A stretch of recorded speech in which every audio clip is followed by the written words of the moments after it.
Balu phone చేశాడు. మమ్మల్ని కూడా అక్కడికి రమ్మంటున్నాడే. అతనెందుకు రమ్మంటాడు? నిజంగానే రమ్మంటున్నాడే. ఇప్పుడే ఫోన్ చేశాడు. వీళ్ళకి ఇంకా అసలు వేరే పని ఏం లేదా? ఇంతకీ చింటూ ఎక్కడా? అసలు నువ్వు ఫోన్ ఎందుకు ఎత్తావు? నేను కాదే, వాడే ఫోన్ తీశాడు. నేనైతే కట్ చేసేదాన్ని. నాకిప్పుడేం చెయ్యాలో అర్థం కావట్లేదు. ఎలాగైనా ఇంటికి రమ్మని బలవంతం చేస్తున్నాడు. ఇప్పుడేం చేయమంటావో చెప్పు. సరే అయితే ఓ పని చెయ్, వచ్చేసే. నిజంగానే చెప్తున్నావా? అవును, వచ్చేసే. కాకపోతే నేను చెప్పినట్టు చెయ్. ఏం చేయమంటావు?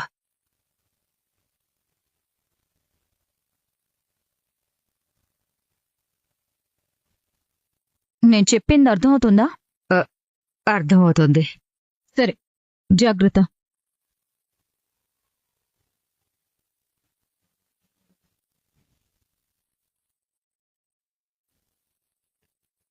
ఈ రోజు చాలా రివిజన్ అయిందిరా. చాలా సంతోషంగా ఉంది.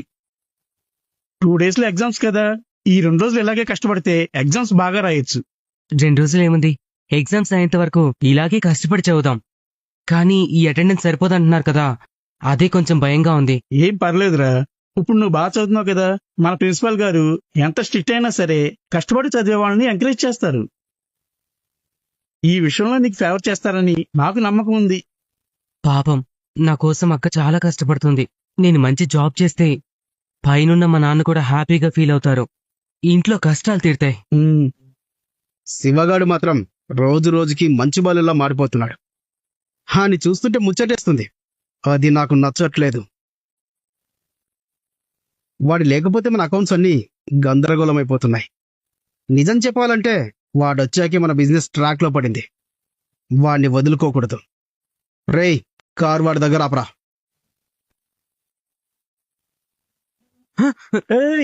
ఎవరా మీరు? హే శివ శివ శివ,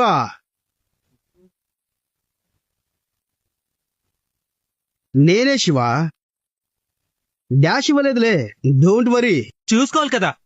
చూశాడు కాబట్టి ఆపాడు.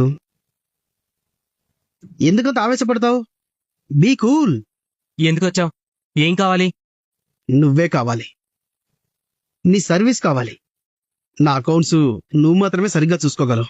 నాకు ఎగ్జామ్స్ ఉన్నాయి, నేను రాలేను. ఈ ఎగ్జామ్స్ రాసి ఆ తర్వాత నువ్వు సంపాదించుకునే పెద్ద జాబ్కి వచ్చేంత శాలరీ నేనిస్తాను. నాకు ఇంట్రెస్ట్ లేదు. ఎందుకు శివ? నీలాంటి తాగుబోతు దగ్గర నేను పని చేయలేను. నా కోసం అక్కడ ఫ్యామిలీ ఎదురు చూస్తుంది. పెద్ద పెద్ద మాటలు మాట్లాడుతున్నావు, చూసుకో. చూడు, ఇక నేను నీకు భయపడను. ఎల్లుండి నుంచి నాకు ఎగ్జామ్స్ ఉన్నాయి. అవి అయిపోతే నాకు మంచి జాబ్ వస్తుంది. అక్కని అమ్మని బాగా చూసుకోవాలి. నా కోసం ఇంకెప్పుడు రాకు. పదరా.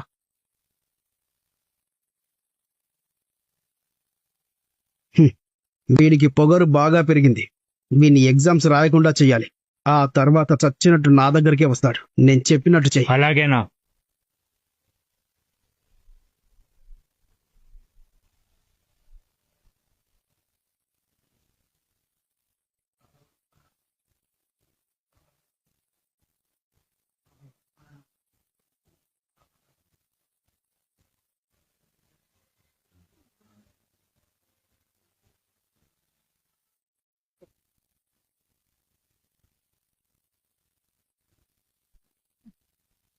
మళ్ళీ గుణగాడు ఫోన్ చేశాడా? లేదు, బాలు దగ్గర నుంచి ఫోన్ తీసుకోవడం కష్టమయ్యే పనిలా ఉంది. ఎలా? ఏం చేద్దాం? నేను అదే ఆలోచిస్తున్నాను. అందరూ సంతోషంగానే ఉన్నారు. నాకే ఎప్పుడు ఏదో ఒక టెన్షన్. బాలు సెల్ ఫోన్ నుంచి ఆ వీడియో కొట్టేస్తే గాని గుణగాడు దినేష్ గడి సంగతి పట్టించుకోడు. ఏదైనా వీళ్ళ వల్ల కాదు కదా. నువ్వు చేసిన తప్పులే వెంటాడుతూ ఉంటాయి. లేదు, బాలు మీనా మాటి మాటికి చింటూని మా అమ్మని కలుస్తున్నారు. అది నాకు నచ్చడం లేదు. మరేం చేద్దాం? ఇవాళ వేరే ప్లాన్ ఒకటి చేశానులే. ఫంక్షన్ చేస్తున్నామని బాలు మీనా సంతోషంగా ఉన్నారు కదా. ఇవాళ అందరి ముందు బాలు మీనాకి అవమానం జరుగుతుంది. ఏం ప్లాన్ చేసావు? Wait and see.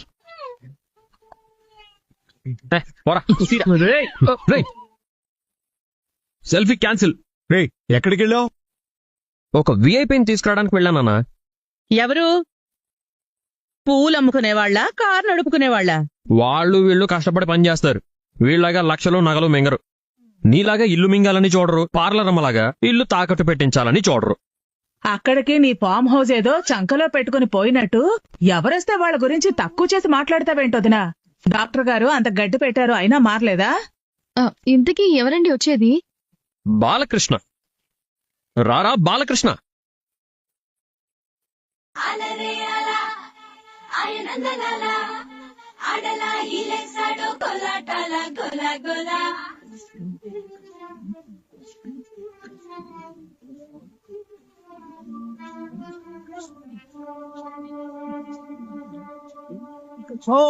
దూరంగా రంగా దొంగ తాతో కొయ్యాలా.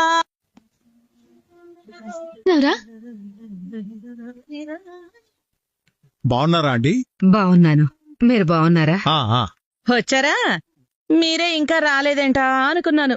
పూలమ్ముకునేవాళ్లే వచ్చారు, మీరు రాకుండా ఎలా ఉంటారు? అమ్మా పూలావతి, కొంచెం మర్యాదగా మాట్లాడు. వీళ్ళిద్దరూ నా తరపున వచ్చారు. ముద్దు ముద్దుగా ఎంత ముద్దుగా ఉన్నాడో బాలకృష్ణుడికి వెన్న పెట్టండి. కృష్ణుడి వేషంలో భలే ముద్దుగున్నాడే. ఏం లాభం?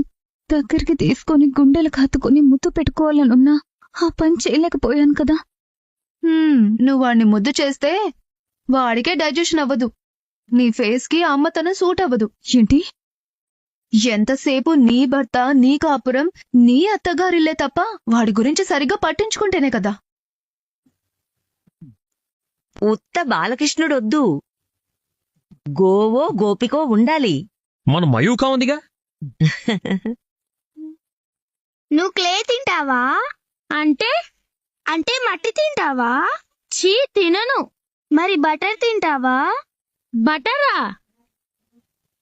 బటరు క్రీము తింటావంట కదా.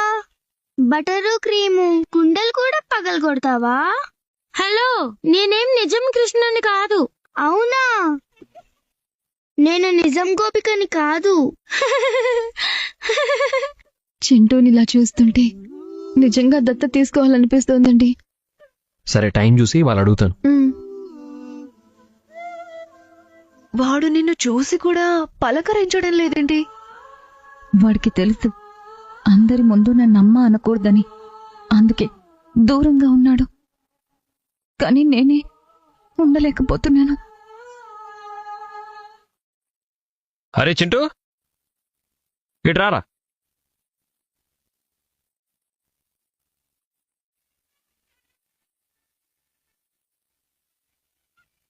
చింటూ, ఎంత ముద్దొస్తున్నావురా.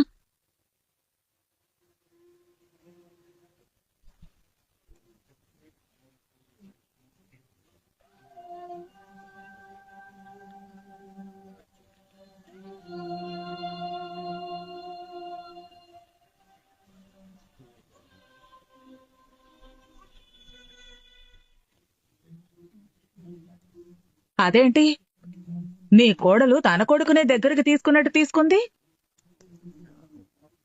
మా రోహిణికి అబార్షన్ అయింది కదా, పిల్లల్ని చూస్తే కడుపులో కన్ను పేగు కదిలిపోతుంది. అమ్మా రోహిణి, మనం హోమం చేశాం, బొమ్మల కొలువు చేస్తున్నాం. ఈ పుణ్యం వల్ల నీకు బిడ్డలు పుడతారు. నీ మురిపం తీరా వాళ్ళని మంచిగా తయారు చేసుకొని చూసుకొని మురిసిపోయే రోజు తప్పకుండా వస్తుందమ్మా.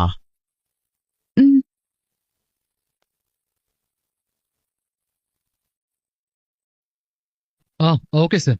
యా. హలో, లక్షలు మిగిలినాడు అంటే నువ్వేనా? నీకెవరు చెప్పారు?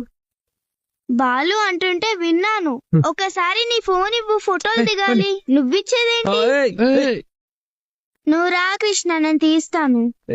ఆగు. నువ్వు మా బాలుగాడిలాగే ఉన్నావుగా, నేను తీస్తానుండు. తీయడమే కాదు, మా డాడీ నెంబర్ కి పంపించాలి. మళ్ళీ ఇదొకటి ఉందా? సరే మేడం, పదండి. ఫోటో తీ. ఇక్కడ రండి. సరిగా నిల్చో. ఇటు చూడు. స్మైల్. ఇప్పుడు ఇంకో ఫోటో. ఇలా పట్టుకో. ఏం చూస్తున్నారు? చూడు, చింటూని మనం పెంచుకుంటే ఇలా పెదనాన్న బాబాయిలు వాడిని ప్రేమగా చూసుకుంటూ ఉంటే ఎంత బాగుంటుంది. అవునండి, ఇదే మంచి టైం అండి. ఒకసారి అడగండి. చింటూ,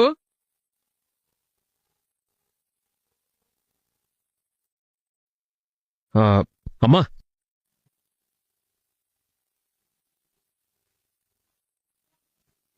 ఇంతకుముందు మీతో ఒకసారి అన్నాను, అప్పుడు మీరేమీ జవాబు చెప్పలేదు. ఈసారి నిజంగానే మనస్ఫూర్తిగా అడుగుతున్నాను. చింటూ మాతో ఉంటే సంతోషంగా ఉంటాడు. ఇప్పుడు ఎంత సంతోషంగా ఉన్నాడో అంతకు రెట్టింపు సంతోషంగా ఉండేలా పెంచుకుంటాం. మాకు వీణ్ణి దత్తత ఇవ్వండి.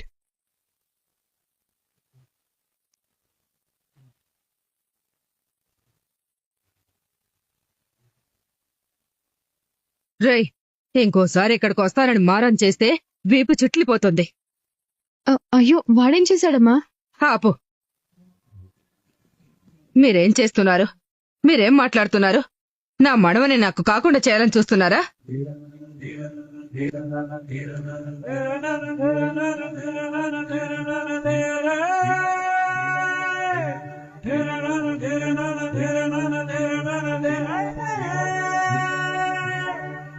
ఏం మాట్లాడుతున్నారమ్మా?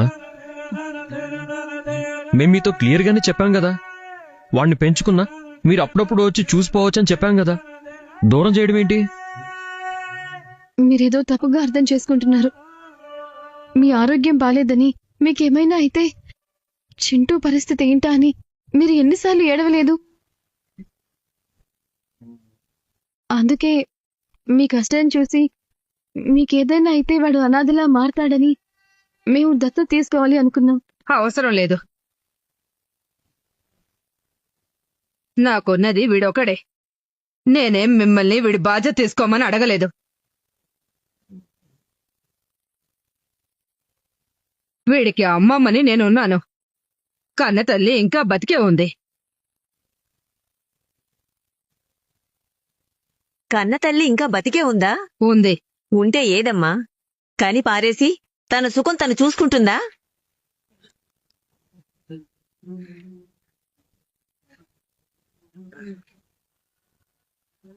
ఏనాడైనా వచ్చి వీణ్ణి పట్టించుకుంటుందా? అసలు మన వాళ్ళకి బుద్ధి లేదు. ఎవరెలా పోతే మనకేంటి అనుకోకుండా దారిన పోయే వాళ్ల మీద దయ చూపిస్తే ఇదిగో ఇలాగే బుద్ధి చెప్తారు.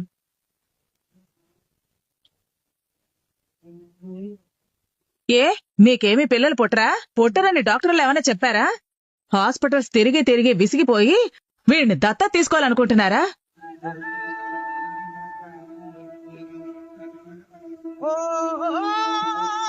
ఏమంత వయసు అయిపోయిందనరా మీరింత బాధ్యత తీసుకుంటున్నారు?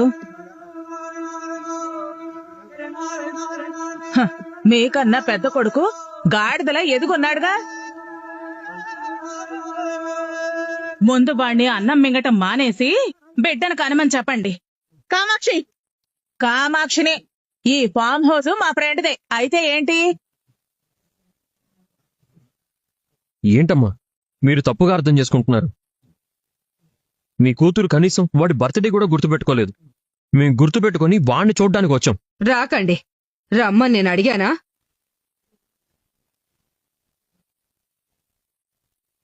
రాసుకొని పూసుకొని తిరిగింది మీరు. నేనేమన్నా నా ఇంటికి రండి, నా కష్టసుఖాలు వినిపోండి అని పిలిచానా? అంటే మాదే తప్పంటారా? ముమ్మాటికి మీదే తప్పు.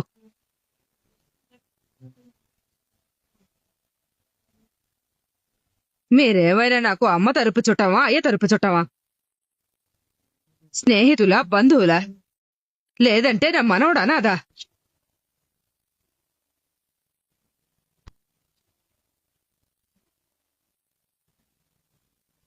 వీడికి నేనున్నాను. మీకు పెంపకానికి పిల్లలు కావాలంటే వెళ్లి అనాథాశ్రమం నుండి తెచ్చుకోండి.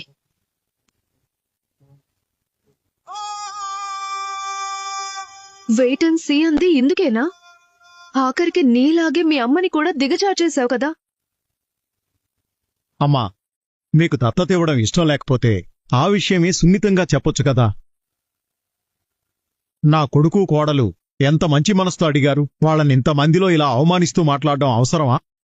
నీకిష్టం లేకపోయినా మంచిగానే చెప్పొచ్చు. ఎందుకు నా మనవణ్ణి మనవరాల్ని తప్పుపడుతున్నారు? ఎన్నిసార్లు అడిగినా దత్తత ఇవ్వనని చెప్పాలని చూశాను. అసలు నన్ను మాట్లాడనిస్తేనే కదా. అందుకే ఈసారి అందరి ముందు మాట్లాడితే మళ్ళీ జీవితంలో నా మనవడి జోలికి రాననే వచ్చాను.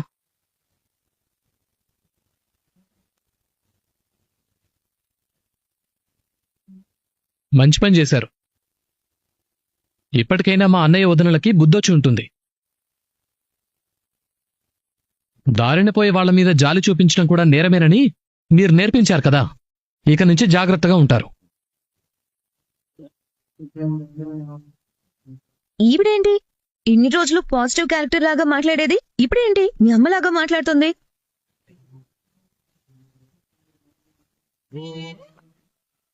అమ్మా, సరే, మీకు ఇష్టం లేకపోతే లేదని చెప్పండి. అయినా మేము మీ నుంచి మీ మనవడిని దూరం చేస్తున్నామని ఎందుకు అనుకుంటున్నారు? వాడి భవిష్యత్తు బాగుండాలనే కదా మీరైనా మేమైనా కోరుకునేది. పోనీ వాడి మనసులో ఏముందో అడిగి చూడండి.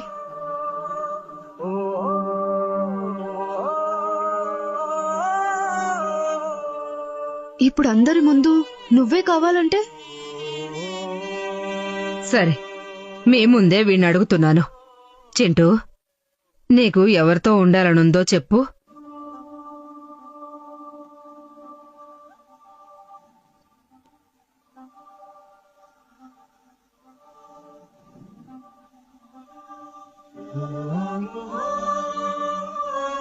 చెప్పు, నీకేం భయం లేదు.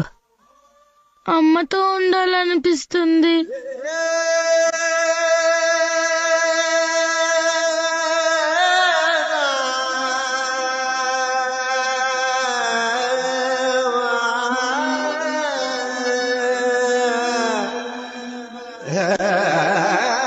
ఏది వాళ్ళమ్మ? ఎక్కడ చేస్తే మనకెందుకు? ఎకనైనా దారిన పోయే కంప తగిలించుకోకండి.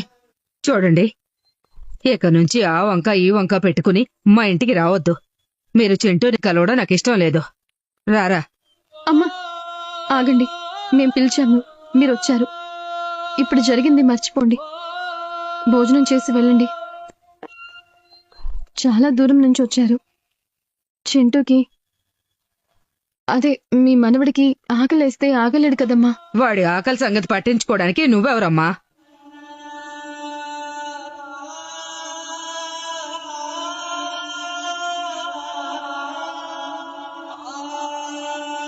మీనా, వాళ్ళని వెళ్ళనివ్వు. నువ్వు రారా.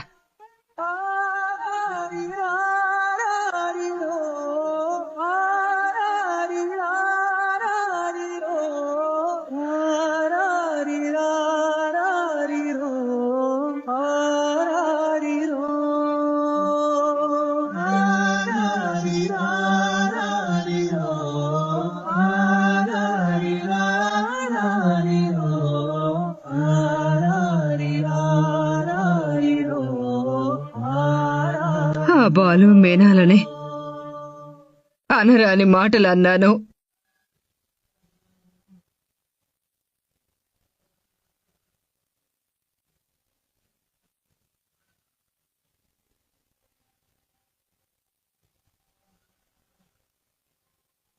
బావుందా?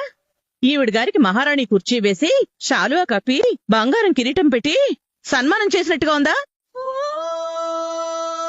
ఎవరిని పడితే వాళ్ళని ఇంటికి రానిచ్చారు.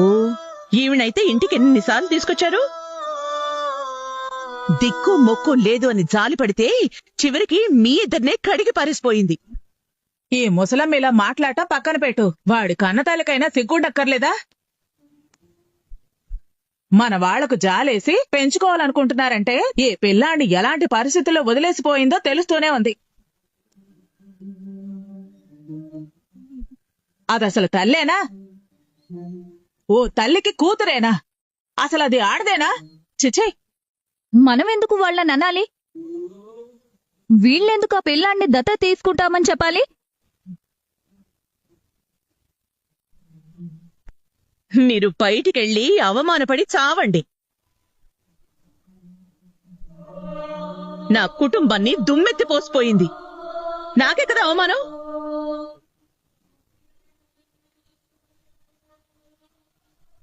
ఇంకొకసారి ఆవిడ గాని నా ఇంటి ముందు కనబడితే నేను ఒప్పుకోను. నువ్వలా తలా తోకా లేకుండా తిట్టకు. ఆవిడికిష్టం లేదు, లేదని చెప్పింది. కాని చెప్పడానికో పద్ధతి ఉంటుంది కదా. మీనా ఇప్పటికే బాధపడుతుంది. ఇంక వదిలేయండి.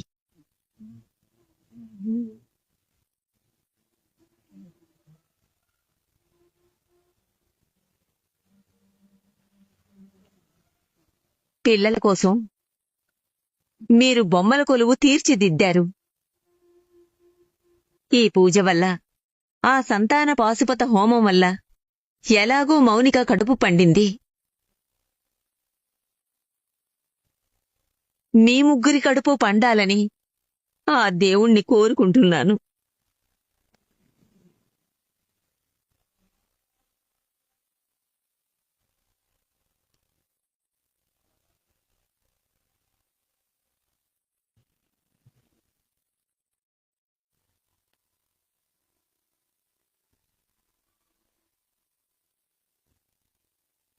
మీ కూతురు కనీసం వాడి బర్త్డే కూడా గుర్తుపెట్టుకోలేదు. మేం గుర్తుపెట్టుకుని వాణ్ణి చూడ్డానికి వచ్చాం. నా కొడుకు కోడలు ఎంత మంచి మనసుతో అడిగారు. వాళ్ళని ఇంతమందిలో ఇలా అవమానిస్తూ మాట్లాడడం అవసరమా?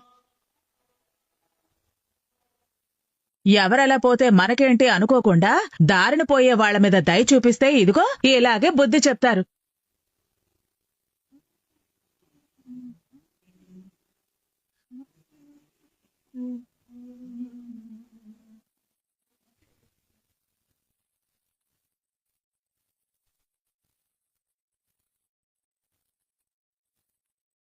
చింటూ తిన్నాడమ్మా?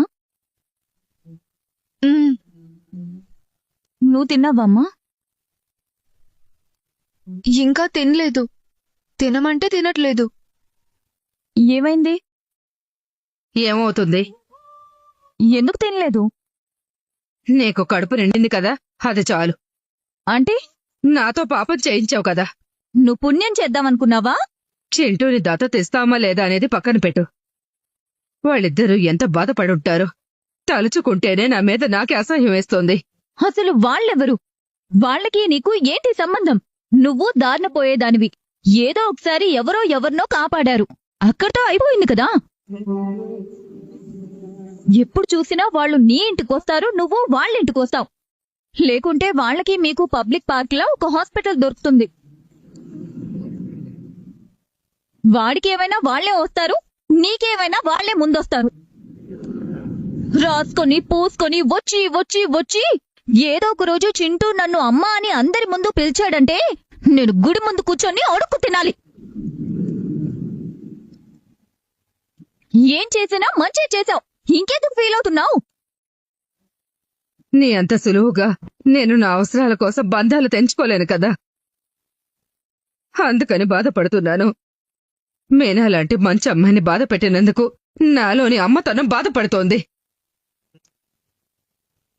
కొడుకు ఏవైపోయినా పర్వాలేదు, తల్లి ఏవైపోయినా పర్వాలేదు, నా కాపురం బావుంటే చాలు అనుకునే నిన్ను చూసిన కళ్ళతో ఎవరేమైపోతే నాకేంటి అనుకోకుండా ముందుకొచ్చిన బాలు మేనాల్ని చూశాను. వాళ్ళు అంతెత్తున నిలబడ్డారు. నేను నోరు జారి ఎక్కడో పాతాళంలో ఉన్నాను. అయితే ఇప్పుడేమంటావు? నా కొడుకుని దత్తత ఇవ్వడానికి నీకేం హక్కుంది? అసలు నీ కొడుకని చెప్పుకోవడానికి నీకేం హక్కుంది?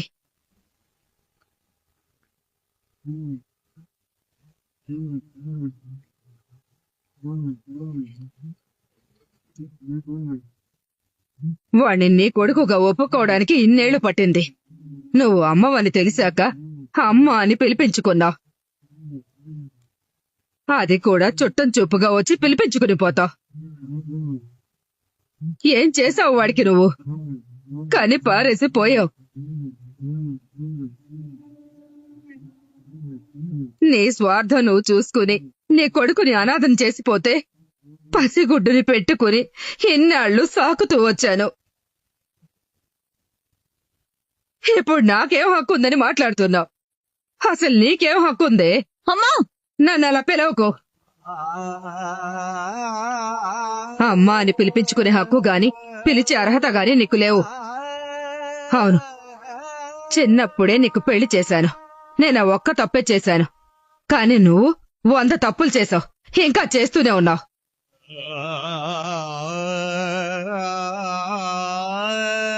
అన్నింటికన్నా పెద్ద తప్పు కన్న తల్లిని చంపేయడం. అంతకన్నా దరిద్రం లేని తండ్రి ఎక్కడో ఉన్నాడని చెప్పడం. ఇంకా ఇంకా నువ్వు దిగజారిపోయి కన్న కొడుకుని పరాయి వాళ్ళ చూడ్డం. నీ పతనం ఎప్పుడో మొదలైందే.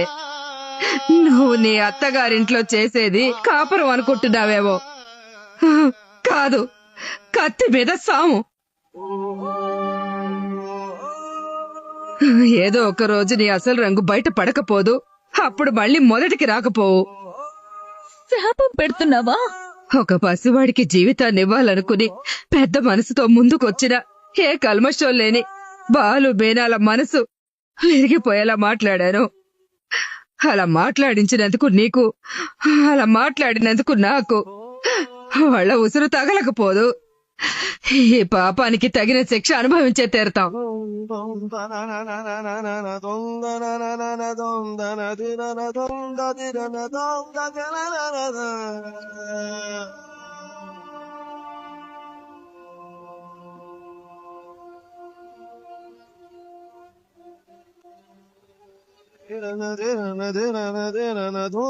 అన్నారా? అందుకే ఈసారి అందరి ముందు మాట్లాడితే మళ్ళీ జీవితంలో నా మనవడి జోలికి రాననే వచ్చాను. దిక్కు మొక్కు లేదు అని జాలి పడితే చివరికి మీ ఇద్దరినే కడిగి పారేసిపోయింది.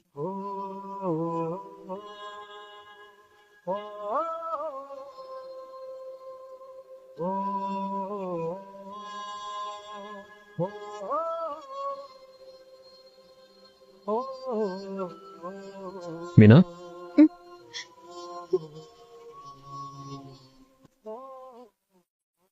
బాధపడుతున్నావు? బాధపడ్డం అలవాటైంది కదా అని ఎవరు ఏమన్నా బాధపడకుండా ఉండమంటారా? మాటలు పడ్డం నాకేం కొత్త కాదు, కానీ ఇలా కూడా మాటలు పడొచ్చని ఇప్పుడే తెలిసింది. మంచితనం మన బలహీనత. లేదంటే అది అందరితో పాటు ఈ సుగుణమ్మ కూడా అర్థం చేసుకోవడం లేదా? నిజమే. మొదటి నుంచి ఆవిడకి ఎలాంటి కష్టం వచ్చినా మనం చూసుకుంటూనే ఉన్నాం. చింటూ భవిష్యత్తు గురించి, ఆవిడ ఆరోగ్యం గురించి ఆలోచించాం. అవన్నీ ఆవిడ ఎలా మర్చిపోయిందో నాకు అర్థం కావట్లేదు. ఒకవేళ మనం చింటూని ఏమైనా బలవంతంగా లాక్కుపోతాం అనుకున్నారా? లేదంటే మనకి పిల్లలు పుట్టరని డాక్టర్ చెప్తే మనం ఏమైనా వాళ్ళ వెంట పడుతున్నామా? మనం చింటూని దత్త తీసుకోవాలనుకున్నాం. అది ఆవిడకి అర్థం కాలేదనుకుంటా. ఆవిడికి నచ్చకపోతే ముందే చెప్పేయచ్చు కదా. ఫంక్షన్ పిలిస్తే రావడం ఎందుకు, అడిగితే కసురుకోవడం ఎందుకు? దీనంతటికీ కారణం వేరే ఉందని నా అనుమానం. వేరే ఏదైనా అంటే? ఆవిడలా మాట్లాడే మనిషి కాదు. తిన్న కడుపు ముందు పెట్టుకుని మా అమ్మ అలా మాట్లాడొచ్చు, మింగిన గొంతు మెడ కింద పెట్టుకుని మనోజ్ గాడు మాట్లాడొచ్చు. కానీ సుగుణమ్మకి మనం చాలా చేశాం. చింటూ కోసం కూడా మనకి వీలైనంత మంచే చెయ్యాలనుకున్నాం. అదంతా తెలిసి కూడా సుగుణమ్మ మనల్ని అవమానించిందంటే అది ఆవిడ తప్పు కాదు. మరి చింటూ వాళ్ళ అమ్ముంది కదా, ఆవిడే అడ్డుపడి ఉంటుంది. సుగుణమ్మ మనం చింటూని పెంచుకోవాలనుకున్న విషయం చెప్తే కోపం వచ్చి ఇలా మాట్లాడితే ఇంకోసారి అడగమని సుగుణమ్మతో అనిపించుంటుంది. ఆవిడికేమీ అవసరం? మనకేం తెలుసు? కన్న కొడుకుని చూసుకోవడం చేతకాదు గాని ఇలా ఎవరైనా పెంచుకుంటామంటే మాత్రం పౌరుషం వస్తుంది. ఈ సుగుణమ్మ ఒక్కసారి ఆ దుబాయ్ దొరసాని నెంబర్ ఇస్తే మాత్రం ఆవిడ చెవుల్లో నుంచి రక్తాలు గారాల్సిందే. అయితే ఇక చింటూని మనం వదిలేసుకోవాల్సిందేనా? నా అనుమానం నిజమైతే సుగుణమ్మ ఎక్కువ రోజులు కూతురు మాట వినదు. తనకేదన్నా అయితే చింటూని చూసుకునే వాళ్ళు లేరు కాబట్టి మనకే ఇవ్వచ్చు. చూద్దాం. ఎంత చేసినా ఈ బాలు మారేలా లేడే. ఎలా? ఏం చేయాలి?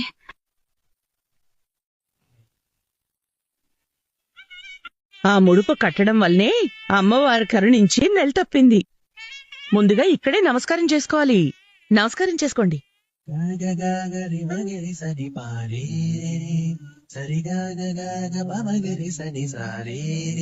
రోహిణి చూడండి, మీరు బాగా నమస్కారం చేసుకోండి. మీకు పండంటి బిడ్డ పుట్టాలని కోరుకోండి.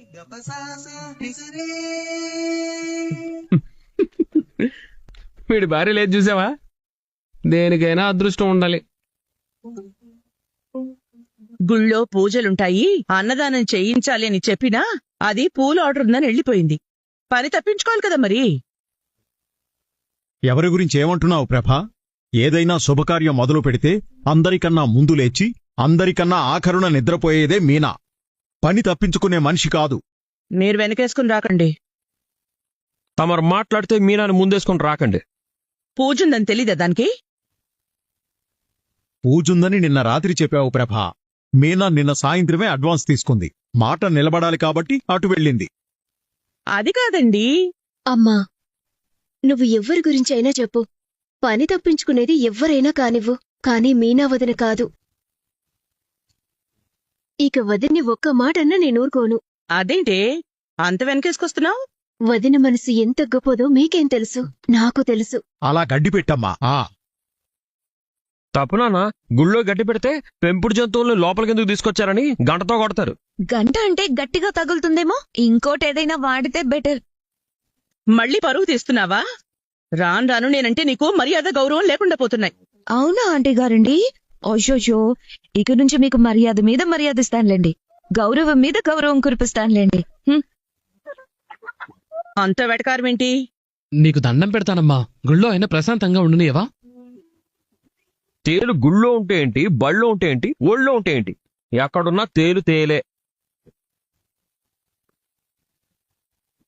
వేలు మీదో కాలు మీదో కొట్టకుండా ఆ తేలు కొండి ఊరుకోదు. అవునా తేలావతే? ఈ పూట నీ కడుపు నిండిందా?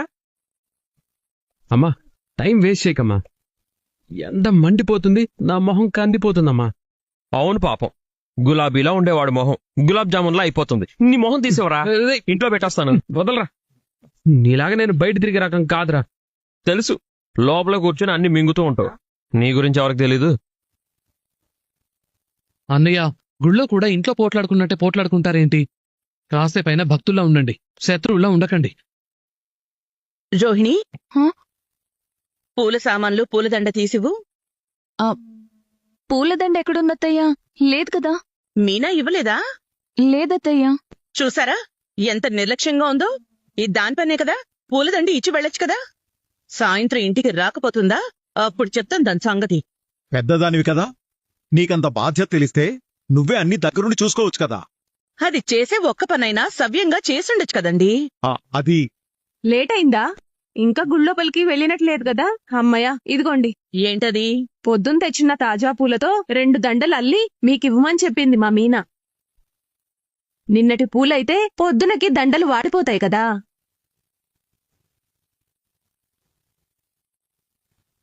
ఏంటి అలా చూస్తున్నారు?